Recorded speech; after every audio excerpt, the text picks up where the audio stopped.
अभिनेत्री विशाखा सुभेदार यांनी घेतली उपमुख्यमंत्री एकनाथ शिंदे यांची भेट. मराठी चित्रपट आणि रंगभूमीवरील प्रसिद्ध अभिनेत्री विशाखा सुभेदार यांचा मुलगा अभिनय सुभेदार नुकताच कुवेतहून भारतात सुखरूपपणे परतलाय. यानंतर आज या मायलेकांनी उपमुख्यमंत्री एकनाथ शिंदे यांची ठाण्यातील त्यांच्या निवासस्थानी भेट घेऊन केलेल्या मदतीबद्दल आभार व्यक्त केलेत. या भेटीदरम्यान शिंदे यांनी आपण ही मदत केवळ कर्तव्य भावनेतून केली असल्याचं सांगितलं. तसंच मायदेशी सुरक्षितपणे परतलेल्या अभिनयची त्यांनी आपुलकीने विचारपूसही केली आणि त्याच्या भावी वाटचालीसाठी शुभेच्छाही दिल्या. यावेळी शिवसेनेचे सचिव तसंच शिवचित्रपट सेनेचे अध्यक्ष सुशांत शेलार देखील उपस्थित होते. या भेटीत विशाखा सुभेदार यांनी शिंदे यांनी केलेल्या सहकार्याबद्दल कृतज्ञता व्यक्त करत त्यांचे मनापासून आभार मानले. नाशिकमधील रामकुंड परिसरात दररोज सायंकाळी होणाऱ्या गोदा आरतीची अनुभूती ठाणेकरांना कसराळी तलाव येथे घेता आली आहे. श्री कोपिनेश्वर सांस्कृतिक न्यास आणि ठाणे महानगरपालिका यांच्या संयुक्त विद्यमाने गुढीपाडवा आणि मराठी नववर्षाच्या निमित्तानं गेल्या 25 वर्षांपासून भव्य स्वागत यात्रेचं आयोजन केलं जाते. यंदा या यात्रेचं हे 26वे वर्ष असून त्यानिमित्तानं हा विशेष कार्यक्रम आयोजित करण्यात आला. मागील वर्षी उपवन तलावावरील अहिल्यादेवी घाटावर हरिद्वाराच्या धर्तीवर गंगा महाआरती आयोजित करण्यात आली होती. त्यावेळी वाराणसी येथील पंडितांनी विविध विधी पार पाडले होते. यंदा ही परंपरा कायम ठेवत नाशिकच्या धर्तीवर गोदा आरतीचं आयोजन करण्यात आलं. त्यासाठी नाशिकमधील अनुभवी पुरोहित मंडळी ठाण्यात दाखल झाली. या सोहळ्यात मंत्रोपचार, शंखनाद आणि दीपप्रज्वलनाच्या पारंपरिक विधींसह नदीची पूजा करण्यात आली. जलस्रोतांचं पावित्र्य जपण्याचा आणि पर्यावरण संवर्धनाचा संदेश यावेळी देण्यात आला.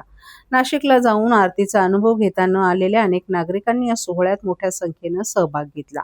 या भक्तिमय कार्यक्रमाला ठाण्याच्या महापौर शर्मिला पिंपळकर, उपमहापौर कृष्णा पाटील, नगरसेवक राजेश मोरे, नारायण पवार, नगरसेविका माधुरी मेटांगे, काजल गुणीजन तसंच श्री कोपिनेश्वर सांस्कृतिक न्यासाचे सदस्यही उपस्थित होते. या कार्यक्रमामुळे कसराळी तलाव परिसरात भक्तिमय आणि उत्साही वातावरण निर्माण झालं होतं. रमजान महिन्यामुळे शहरातील बहुतेक बाजारपेठांमध्ये मोठ्या प्रमाणात गर्दी होत आहे. विशेषतः मुंब्रा-कोसा परिसरात खरेदीसाठी येणाऱ्या नागरिकांमुळे वाहतूक कोंडीची समस्या गंभीर आहे. या पार्श्वभूमीवर गेल्या 6 वर्षांपासून MSP care foundation, traffic control committee, रोजे फ्री पार्किंग आणि ट्रॅफिक कंट्रोल करण्यात येते. MSP केअर फाउंडेशनच्या संस्थापिका आणि ठाणे महानगरपालिकेच्या तरुण नगरसेविका मर्जिया पठाण आणि ठाणे महानगरपालिकेचे विरोधी पक्षनेते नगरसेवक अशरफ उर्फ शानू पठाण यांनी पुढाकार घेत परिसरातील वाहतूक सुरळीत करण्याची जबाबदारी स्वीकारली आहे. मुंब्रा हा मुस्लिम बहुल भाग असल्यानं रमजान काळात येथे मोठ्या प्रमाणावर नागरिक खरेदीसाठी येत असतात. मुंबई, ठाणे, पनवेल, शिळफाटा, कल्याणफाटा, तळोजा आदी भागांमधूनही मोठ्या संख्येनं रहिवासी मुंब्रा बाजारपेठेत येत आहेत. त्यामुळे राष्ट्रीय महामार्ग क्रमांक 4 वर मोठी वाहतूक कोंडी निर्माण होत होती.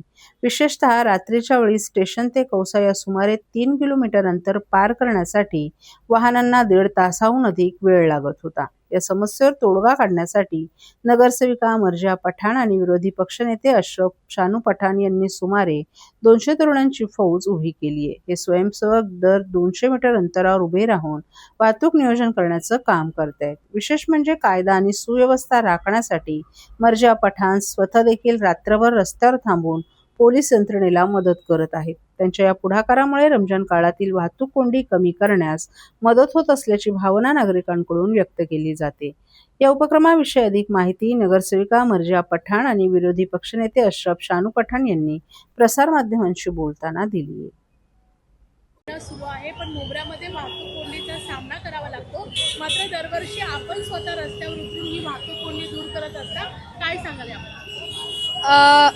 MSP केअर फाउंडेशन मागच्या 6 वर्षापासून रमजानच्या महिन्यात स्वतःचे व्हॉलंटियर्स लावून मुंब्रा कौसाची ट्रॅफिक सुधारणा करण्याचा प्रयत्न करत आहे. कारण की रमजानच्या महिन्यात लोक बाहेरून पण खूप येतात मुंब्रामध्ये आणि आमच्या सर्वांचं एक हा संकल्प आहे की मुंब्राची आपल्याला इमेज अपलिफ्ट करायची आहे. मग बाहेरून पण लोक येत आहे मुंब्रामध्ये. खारघरकडून लोक येत आहे, पनवेल, राबोडी, सगळीकडून लोक आता मुंब्रामध्ये यायला चालू केले खाऊगलीसाठी, शॉपिंगसाठी. मग आमची जबाबदारी आहे त्या लोकांना सर्व करायला. And I am happy to serve them, कारण प्रशासनाकडे एवढे मॅनपॉवर नाही आहे. जेव्हा कधी आपण प्रशासनाला सांगते, रिक्वेस्ट करते, तर आपल्या सोबत कॉपरेट करत आहे, पण त्यांच्याकडे एवढा मॅनपॉवर नाही एवढी ट्रॅफिक हँडल करायला. मग त्यांच्यावर फक्त त्यांचं एक्सक्यूज ऐकून, त्यांचं कारण ऐकून आपण असंच बसू शकत नाही ना. आपल्या शहरात तर आपल्याला पण काहीतरी कॉन्ट्रीब्यूट करावं लागेल, म्हणून आपण आपले स्वतःचे व्हॉलंटियर्स लावतात. सर्व नागरिकांना आवाहन करण्यात येत आहे की सध्या डासांमार्फत पसरणाऱ्या डेंग्यू या आजाराचा प्रसार रोखण्यासाठी प्रत्येकाने पुढील प्रमाणे कार्यवाही करावी. डेंग्यू आजार एडिस इजिप्ती हा डास चावल्याने होतो. या डासांची पैदास साचलेल्या किंवा साचवलेल्या स्वच्छ पाण्यामध्ये होते. 8 दिवसांपेक्षा जास्त दिवस पाणी उघडे व साचून राहिल्यास त्यात डास अंडी घालतात. अंड्यांच्या अळ्या तयार होऊन पुढे डास तयार होतात. यासाठी आपल्या घरातील पाणी साठे, उदाहरणार्थ बॅरल्स, पिंपे, टाक्या, हौद, रांजणे इत्यादी दर आठवड्याला रिकामे करून घासून पुसून कोरडे करून पुन्हा भरावे. 1 दिवस कोरडा दिवस म्हणून पाळावा. पाणी साठ्यांना घट्ट झाकणे बसवावीत किंवा जुनी साडी, चादर, धोतर यांनी बांधून झाकून ठेवावीत, म्हणजे डास त्यात जाऊन अंडी घालणार नाहीत. घराच्या गच्चीवर, आजूबाजूला, अंगणात कोठेही पाणी साचू देऊ नये.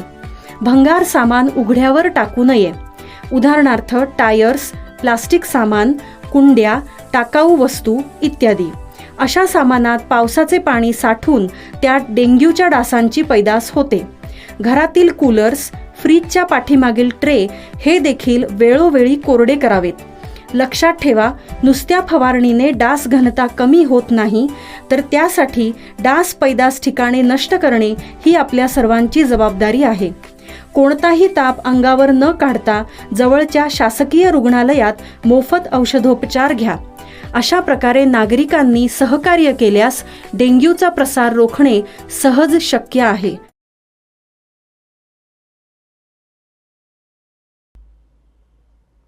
गर्भाशय मुखाच्या कर्करोगापासून संरक्षण देणाऱ्या HPV लसीबाबत सोशल मीडियावर पसरवल्या जाणाऱ्या अफवांवर नागरिकांनी अजिबात विश्वास ठेवू नये, असे आवाहन ठाणे जिल्हा शल्यचिकित्सक डॉक्टर कैलास पवार यांनी केलं आहे. चुकीची आणि दिशाभूल करणारी माहिती पसरवून पालकांमध्ये भीती निर्माण करण्याचा प्रयत्न केला जात असल्यामुळे अनेक मुली महत्त्वाच्या संरक्षणापासून वंचित राहण्याचा धोका असल्याची खंत त्यांनी व्यक्त केली आहे. महिलांमध्ये आढळणाऱ्या गंभीर आजारांपैकी गर्भाशय मुखाचा कर्करोग हा अत्यंत धोकादायक आजार मानला जातो. या कर्करोगाचं प्रमुख कारण ह्यूमन पॅपिलोमा व्हायरस हा विषाणू आहे. मात्र योग्य वयात प्रतिबंधात्मक लसीकरण केल्यास या आजाराचा धोका मोठ्या प्रमाणात कमी करता येतो. HPV लस पूर्णपणे सुरक्षित असून जगातील अनेक देशांमध्ये ती मोठ्या प्रमाणावर दिली जाते.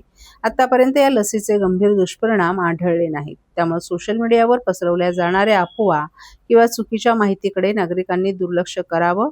कोणतीही शंका असल्यास केवळ अधिकृत आरोग्य केंद्र किंवा तज्ज्ञ डॉक्टरांकडूनच योग्य माहिती घ्यावी, असंही डॉक्टर कैलास पवार यांनी सांगितलं. पालकांनी कोणत्याही अफवांना बळी न पडता आपल्या मुलींच्या आरोग्याच्या दृष्टीने योग्य वेळी लसीकरण करून घ्यावं, असंही त्यांनी स्पष्ट केलं.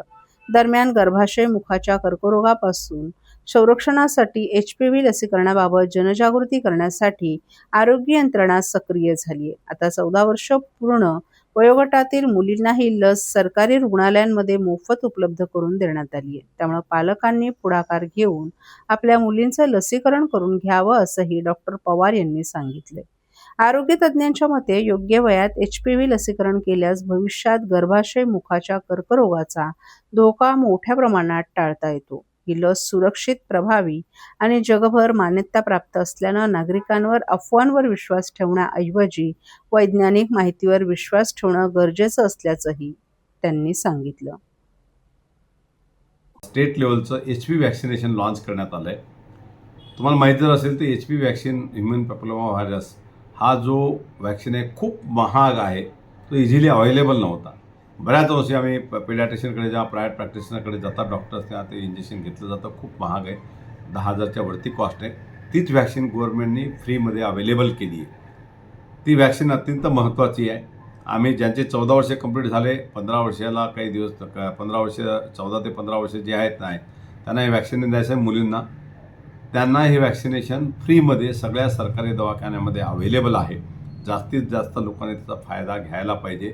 सर्वायकल कॅन्सर असतील किंवा ब्रेस्ट कॅन्सर असेल किंवा ओरल कॅन्सर हे जीवघेणे आजार आहे. त्याच्यापैकी सर्वायकल कॅन्सर हा समजू येत नाही, खूप डेंजरस आहे. जेव्हा कळतो त्या यंग मुली आणि बाया याच्यामुळे वाढतात आणि त्याचं प्रिव्हेन्शन करायचं असेल तर HP वॅक्सिन हा अतिशय महत्त्वाचा घटक आहे आणि अतिशय महत्त्वाचा वॅक्सिन आहे. आपण लक्षात घ्या, आपण पोलिओसारखे किंवा देवीचा आजार वगैरे, धनुर्वादासारखे किंवा रेबीजसारखे आपण हे वॅक्सिनने आजार कंट्रोल केले आहे. तर जर सर्वायकल कॅन्सर कंट्रोल करायचं असेल तर वॅक्सिन घेणं अत्यंत महत्त्वाचं आहे आणि खूप कॉस्टली वॅक्सिन आहे. त्यामुळे हा सर्वसामान्यांसाठी उपलब्ध आहे. जास्तीत जास्त लोकांनी याचा फायदा घ्यायला पाहिजे. एकंदरीत पाहतोय आपल्याकडे चांगलं काही काम सुरुवात झाली की त्याच्याबद्दल काहीतरी वाटर उठवलं जातं, खोटं काहीतरी फेसबुकवर, व्हॉट्सअपवर, यूट्यूबवर टाकलं जातं आहे. वॅक्सिन डेंजरस आहे, हे आहे, ते आहे, बरेच खोटे व्हिडिओ चालू आहे. कृपया अफवावर विश्वास ठेवू नका. मी जिल्ह्याचा जिल्हा शल्यचिकित्सक आहे. जिल्ह्याची जबाबदारी आमची आहे.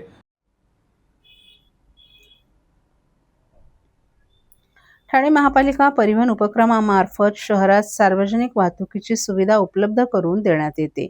या बसगाड्यांमधून दररोज हजारो प्रवासी प्रवास करतात. या प्रवाशांना देण्यात येणारी तब्बल 4,63 लाखाहून अधिक बस तिकीटं आणि पासेस जाळून नष्ट करण्याचा निर्णय प्रशासनानं घेतला आहे. यासंबंधीचा प्रस्ताव येत्या 18 मार्च रोजी होणाऱ्या सर्वसाधारण सभेपुढे मान्यतेसाठी ठेवला आहे. ठाणे महापालिका परिवहन उपक्रम हा ना नफा ना तोटा या तत्वावर चालवण्यात येतो.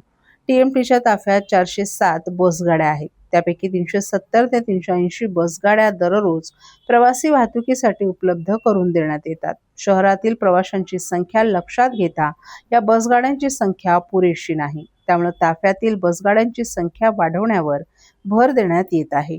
ठाणे परिवहन उपक्रमातील बसमधून प्रवास करणाऱ्या प्रवाशांना देण्यात येणारी तब्बल 4,63 लाखाहून अधिक बस तिकीटं आणि पासेस जाळून नष्ट करण्याचा निर्णय प्रशासनानं घेतलाय. परिवहन सेवेतील मुख्य तिकीट साठ्यात दीर्घकाळापासून पडून असलेली आणि वापरात नसलेली ही बस तिकीटं तसंच विविध प्रकारचे पास आहेत. त्यामुळे ते जाळून नष्ट करण्याचा प्रस्ताव सर्वसाधारण सभेपुढे ठेवण्यात आलाय. परिवहन विभागाच्या माहितीनुसार भाडेवाढीनंतर जुन्या मूल्यांकनाची तिकीटं वापरात राहिली नाहीत. त्यामुळे वागळे आणि कळवा आगारातील मुख्य साठ्यामध्ये मोठ्या प्रमाणात तिकीटं पडून आहेत. ही तिकीटं भविष्यात वापरात येण्याची शक्यता नसल्यानं तसंच साठा विभागात जागेची अडचण निर्माण झाल्याने ते स्क्रॅप करून जाळून नष्ट करण्याचा निर्णय घेण्यात आलाय.